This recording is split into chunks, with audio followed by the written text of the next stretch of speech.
Understanding Cybersecurity. This webinar session has been brought to you by Cyber Seniors and the PAL Canada Foundation. For the table of contents that we will be reviewing today, you have the following: why is cybersecurity important? Older adult common scams, rules for protecting your information, and how to secure some of your electronic devices.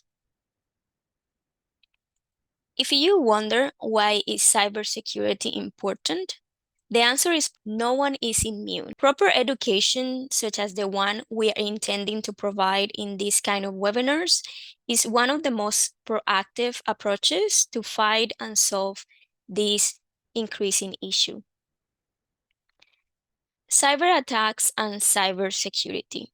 17% of cyber attacks target vulnerability in web applications. Those are the ones you normally use in a browser.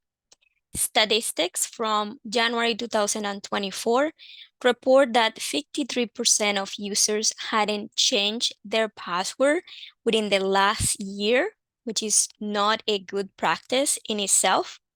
96% of phishing attacks are delivered via email, and 85% of mobile phishing attacks happen outside of email, whether through messaging applications or social networks.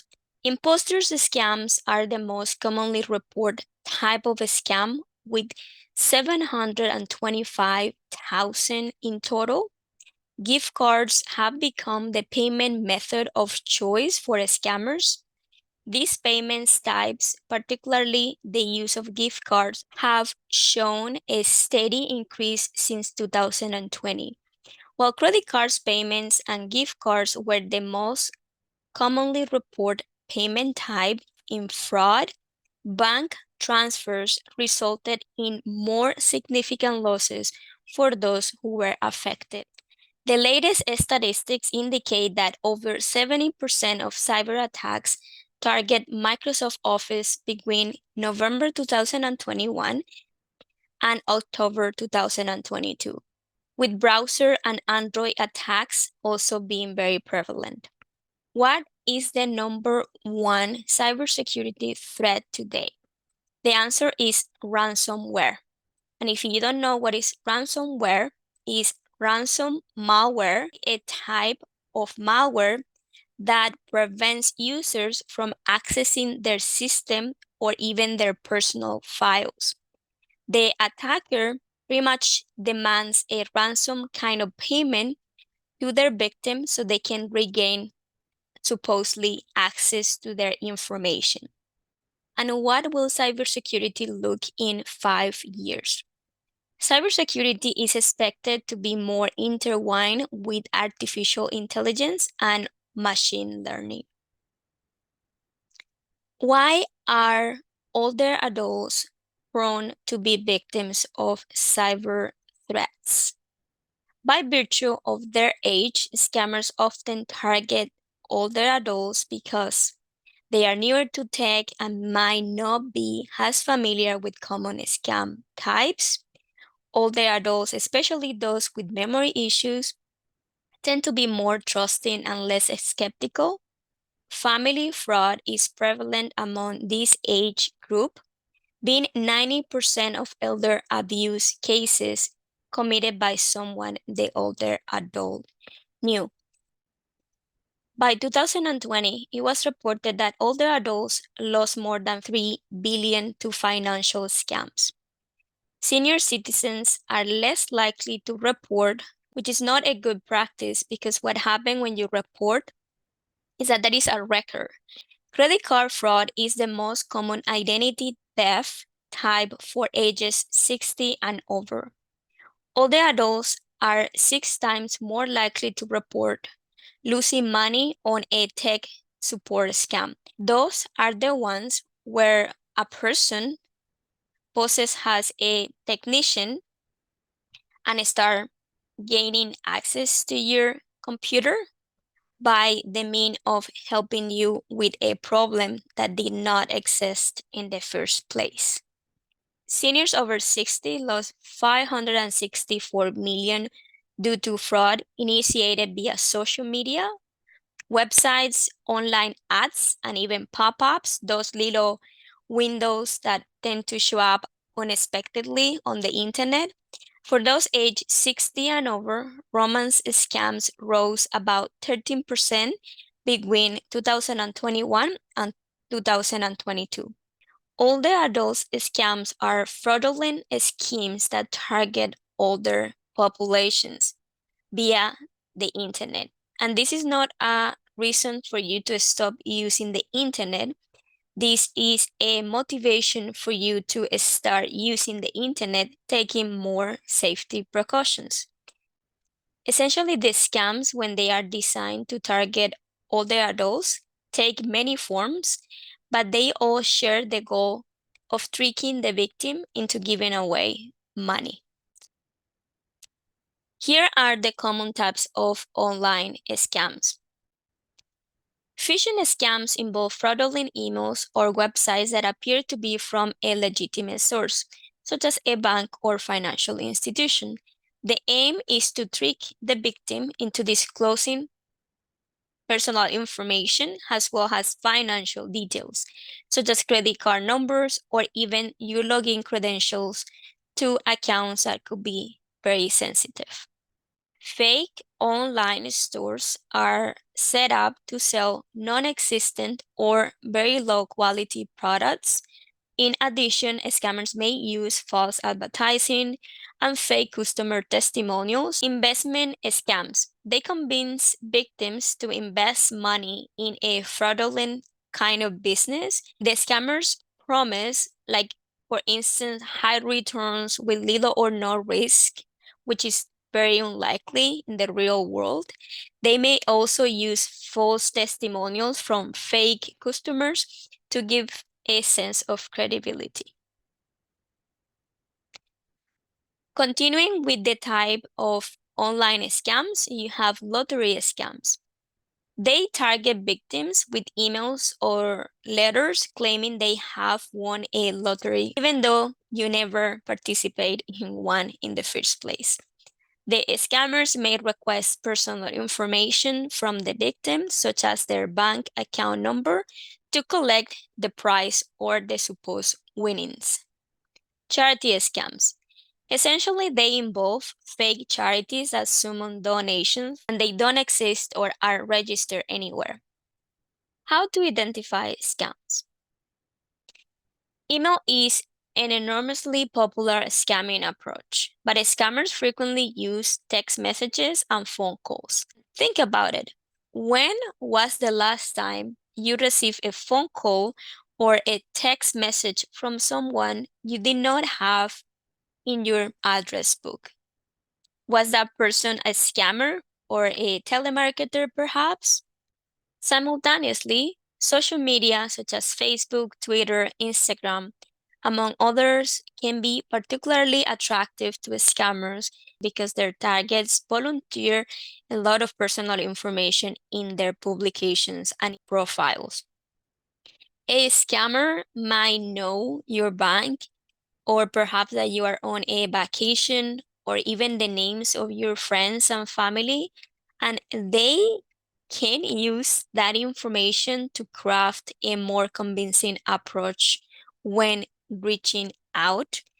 That is why it's so important to be very cautious with the information you share online. Here are 10 signs to identify scams. Number one, use of authority to build trust. Online scammers use organizations and names you trust to lower your guard. Beware of anyone who messages you out of the blue and claims to be from a government institution or a well-known company. Number two, preys on your emotions, and this is the case for charity scams, for example, where fraudsters claim to be victims of some sort, but is all a lie. Number three, sense of urgency. Online scammers need you to act quickly. They will often contrive a sense of urgency to stop you from checking their claims first. And that is how they get to be successful. Threatening or passive aggressive language, besides emotional appeals, threats are another way online scammers convince you to comply. Often, a scammer will pretend to be from the police or any other law enforcement organization. Number five, unexpected contact. One of the easiest ways to spot a scammer is if they contact you first. If you receive any message, phone call, or email from someone you don't know, verify they are who they say by contacting their agency or business directly. Number six, request to give away sensitive information. Scammers impersonate your bank and ask for your PIN number or perhaps online passwords to supposedly secure your account. However, legitimate financial institutions will never do something like this. Number seven, extra fees for goods or services. Number eight, over promises on what they can deliver. Oddly personable. Online scammers pretend to be friends or family members to gain your trust quickly, but they aren't. Don't trust a message because it comes from an account you recognize. It could be possible that the account that you normally could be in contact with could have been hacked. You are encouraged to use unfamiliar payment methods. Most online payment options protect against scammers. However, if someone pushes you to pay them through wire transfers, gift cards, or even cryptocurrency, likely is a scam. How to avoid online scams? Scammer tactics are like a shotgun approach. Even though online fraud is on the rise, scammer success rate is still low. So the further they reach, the more people they are likely to convince. Nobody gives out money randomly. With that being said, pay attention to your correspondence. With the quality and complexity of scams increasing, be careful with all the messages received on any platform. The clue is that is unexpected, meaning that messages from surprising sources and out of the blue should be regarded as suspicious. This can be difficult, mainly when scammers use urgency and emotion to pressure their targets. When it comes to verify information before taking action, as more scams move to a model that relies on the target to reach out to the scammers through phone or other means, people shouldn't trust the contact information provided. Meaning, if you receive a text or an email with a link or a number that you should contact, when you come across an invoice for services or a failed payment notification, for instance, it's important to take control of the situation. Look for a number you have used before to contact the company or provider to inquiry about the charge. Avoid using the number shown in the suspicious email or message, as I mentioned.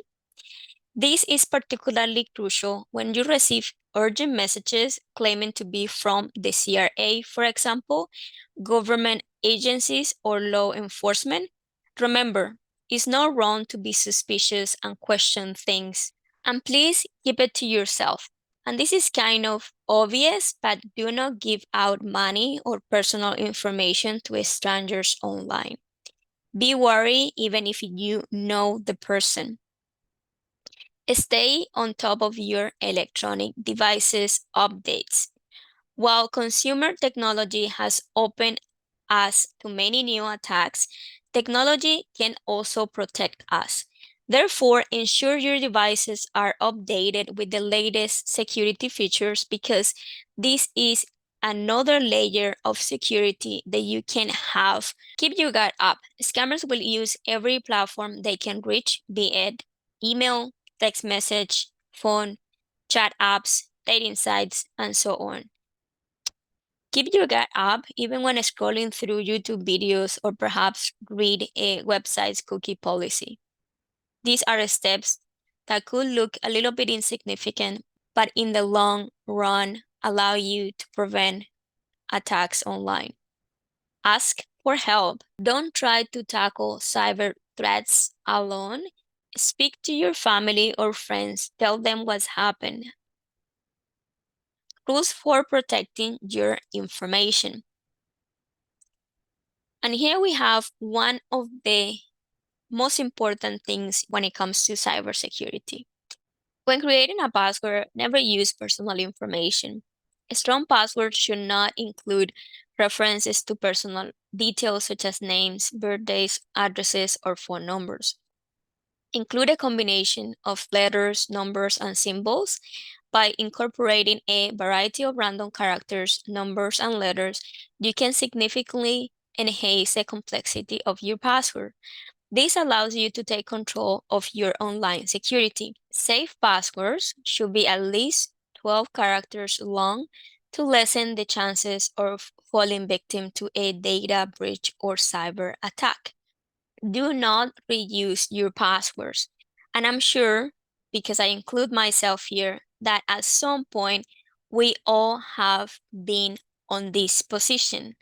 Reusing the same password for different accounts, such as your email and a streaming platform, puts you at risk of credential stuffing attacks, which are frequently used by cyber criminals, meaning if they get access to one of your accounts and you use the same password for another account, likely they will gain access to multiple accounts. Avoid using real words. Hackers use malicious programs that can process every word in a dictionary to crack passwords. Avoid using proper nouns and other standalone dictionary words that could lead to an insecure password. If you look at the image on the right, it kind of have a sequence on how you can create that password. And I know you probably think this is kind of complex, but you can also use the help of a password manager to assist you with these kind of things. Use a VPN. VPN stands for Virtual Private Network, a service that protects your internet connection and privacy online. What it does is that it creates an encrypted tunnel for your data that protects your identity by hiding your IP address, which is the identification you have via your internet connection. Also, having a VPN allows you to use public Wi-Fi and hotspots safely without compromising your information. Avoid insecure websites. And here we have 4 tips when it comes to that. And to start, please check the web address for HTTPS. If you haven't paid attention to the HTTPS versus HTTP in the web address, is a good time to start paying attention to that. HTTP stands for Hypertext Transfer Protocol, and HTTPS stands for Hypertext Transfer Protocol Secure. So that S is the security to navigate websites. The tiny padlock image next to the web browser in the browser window is not just a symbol. It's a powerful indicator of a secure connection. This padlock symbol means the connection between your web browser and the website server is encrypted. Verify their contact information. Do they have a phone number, address, and a contact email address included somewhere on the website? That might be a red flag if none of this information is posted or found. Avoid suspicious hyperlinks. Social engineering tactics like phishing use embedded hyperlinks in emails designed to look like they are from a trusted business or contact. These hyperlinks often lead to unsafe websites or malware. It is best to avoid clicking on any hyperlinks either through email messages or on websites, unless you are 100% certain of the validity of the sender or host of that information.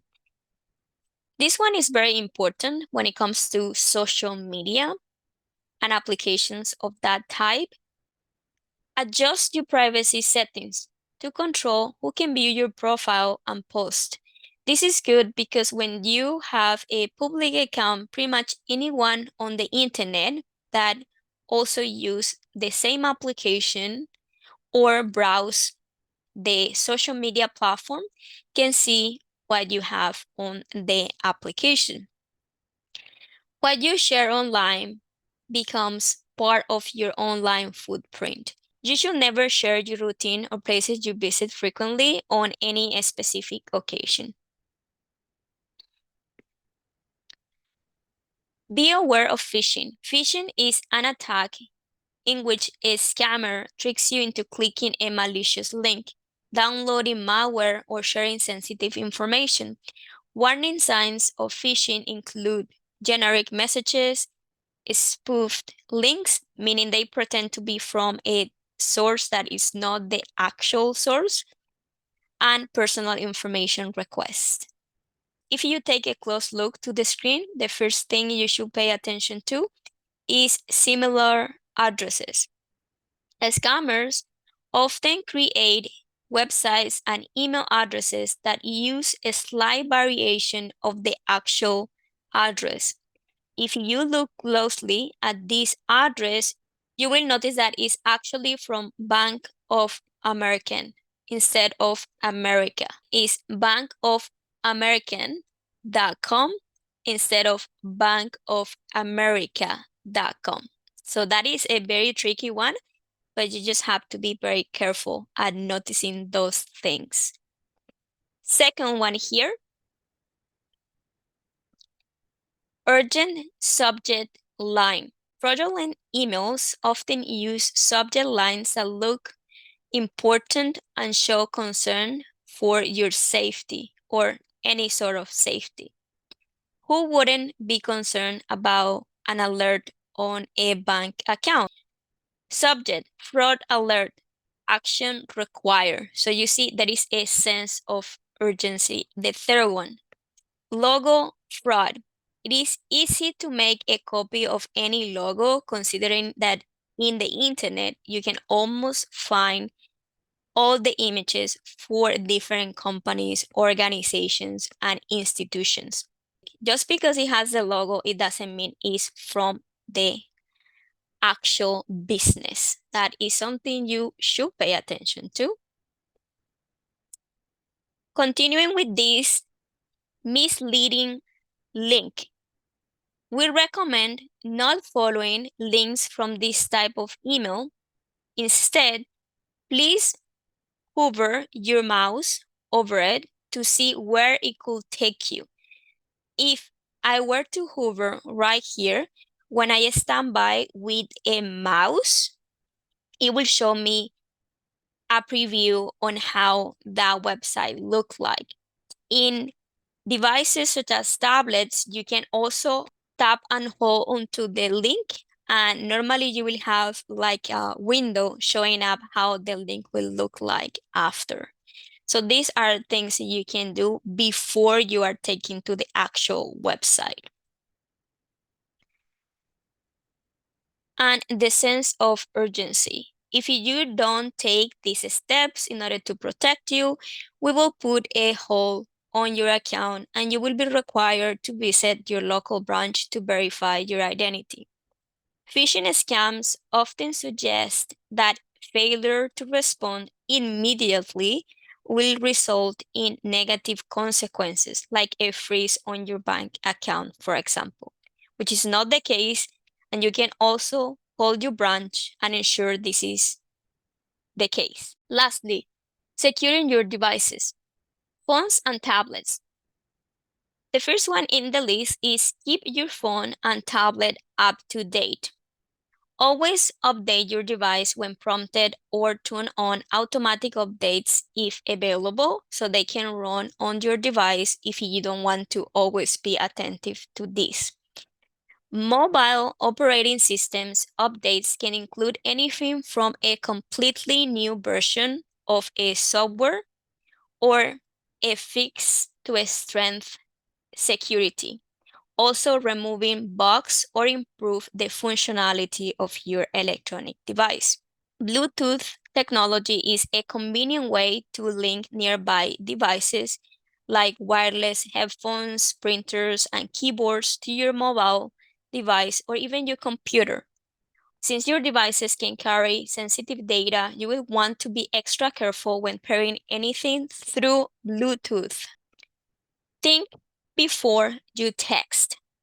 SMS messages or text messages are a convenient way to keep in touch with friends and perhaps your family members, but they can also make you vulnerable to malware, privacy breaches, and other criminal activities.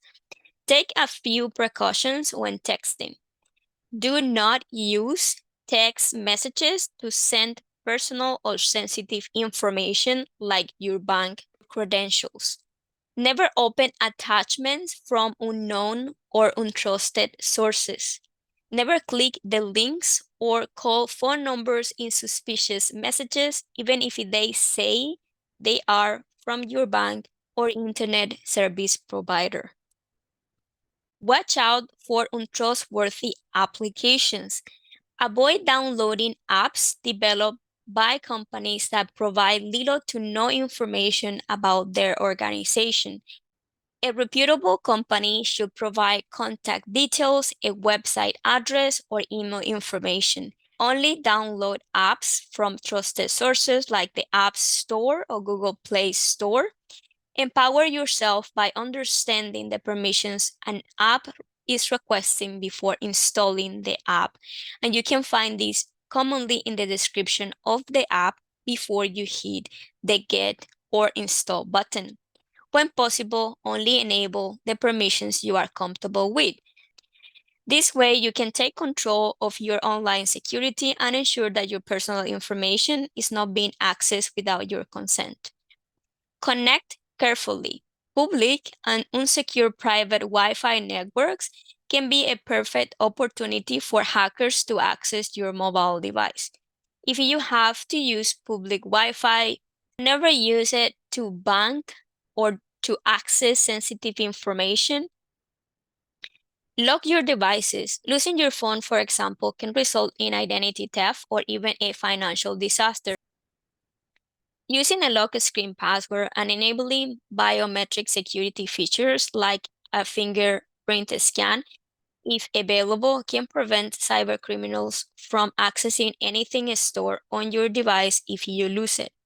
Enable auto lock so it always locks after a short period of time as soon as you are not actively using the device.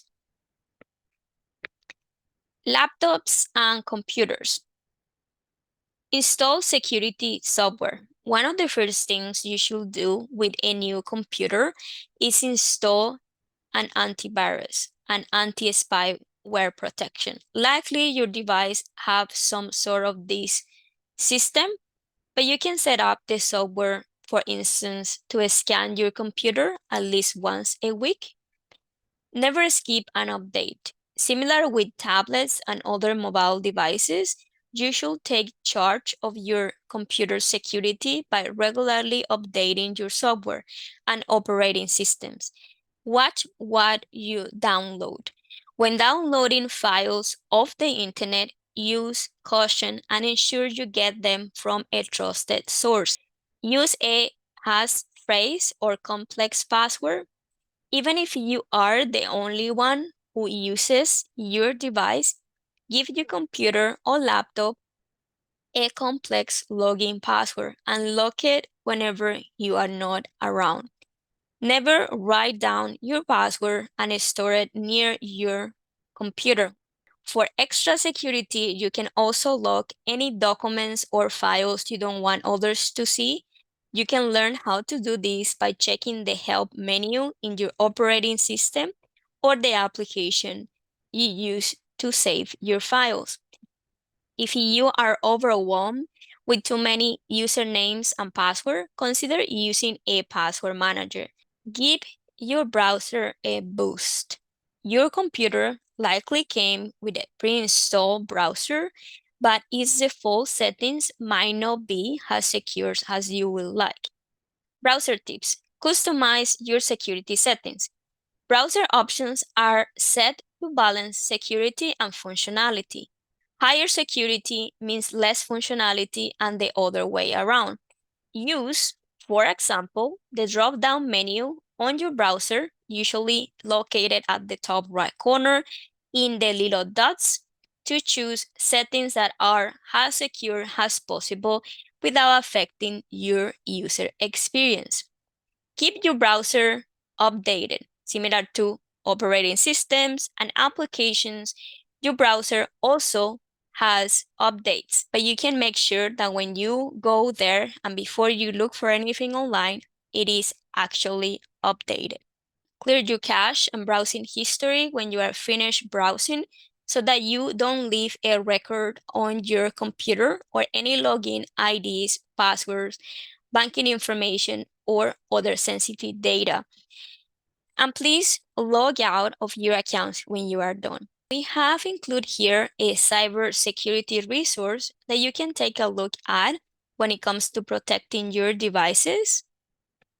And is Get Cyber Safe. This is an initiative of the Government of Canada that promotes public awareness about cybersecurity and simple steps you can take to protect yourself online. Thank you so much for listening. I hope that you enjoyed this presentation, and if you have any questions, feel free to reach out so we can help you with those.